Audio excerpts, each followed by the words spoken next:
তারাসুন্দরী বালিকা বিদ্যাভবনের ক্লাস 12-এর মেয়েরা, তোমাদের ফিলোসফি ক্লাসে আমি আবর্তন বিবর্তনটা করাচ্ছি। আগের দিনে 32 নম্বর ক্লাসে আমি তোমাদের করিয়েছিলাম যে নিম্নলিখিত বাক্যগুলিকে বচনে রূপান্তরিত করে আবর্তনের বিবর্তন করো। তার আগের দিনে করিয়েছিলাম 31 নম্বর ক্লাসে করিয়েছিলাম নিম্নলিখিত বাক্যগুলিকে বচনে রূপান্তরিত করে আবর্তন ও বিবর্তন করো।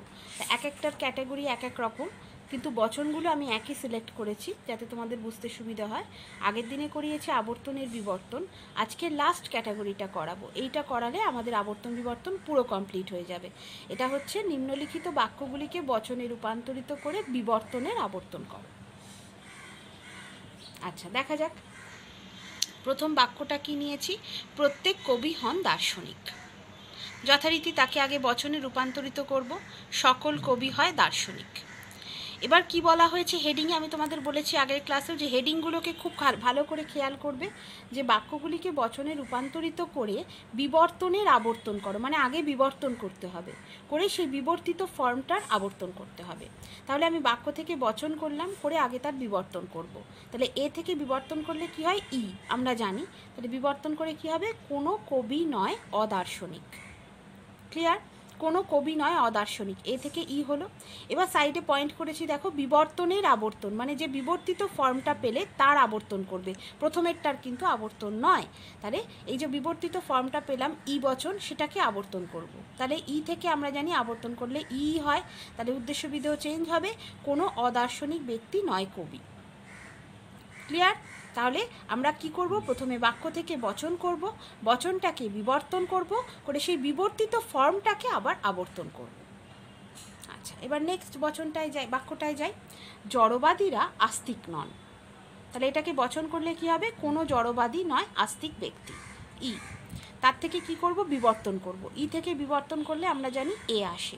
তাহলে কি হবে? সকল জড়বাদী হয় অআস্তিক ব্যক্তি। ক্লিয়ার? ই থেকে এ এলো। এবার এই বিবর্তনটাকে আবর্তন করব। দেখো লিখেছি বিবর্তনের আবর্তন।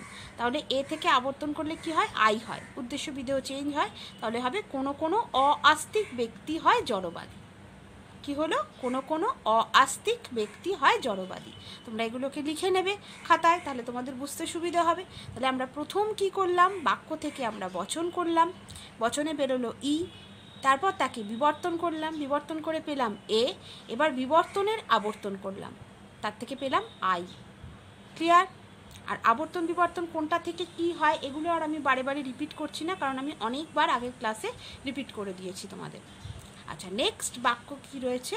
বেশিরভাগ লোক কুসংস্কারাচ্ছন্ন। তাহলে এটাকে প্রথমে আমি বচন করব, কোনো কোনো লোক হয় কুসংস্কারাচ্ছন্ন ব্যক্তি।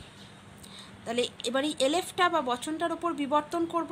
আমরা জানি আই থেকে বিবর্তন করলে কি হয়? ও হয়। তাহলে কোনো কোনো লোক নয় অকুসংস্কারাচ্ছন্ন ব্যক্তি, হয় থেকে নয় হয়ে গেল। কোনো কোনো লোক নয় অকুসংস্কারাচ্ছন্ন ব্যক্তি। এবার বিবর্তনের আবর্তন করব। এবার বিবর্তন করে যেহেতু ও বচন পেয়েছি, আমরা জানি ও বচনের আবর্তন সম্ভব নয়, তাই এটা এখানে গিয়েই স্টেপটা শেষ হয়ে গেল, এটা আর করা গেল না। তাহলে আমরা কি করলাম? প্রথমে বাক্য থেকে বচন করলাম, বচনটাকে বিবর্তন করলাম, বিবর্তন করে বিবর্তনটার আবর্তন আমরা করলাম। ক্লিয়ার?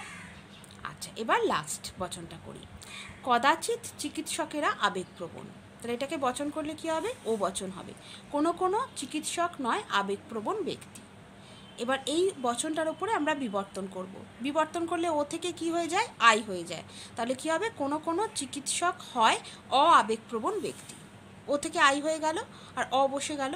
কোনো কোনো চিকিৎসক হয় অআবেগপ্রবণ ব্যক্তি, আই। তাহলে এবার বিবর্তনটার আবর্তন করব, ওই জন্য লিখেছি বিবর্তনের আবর্তন।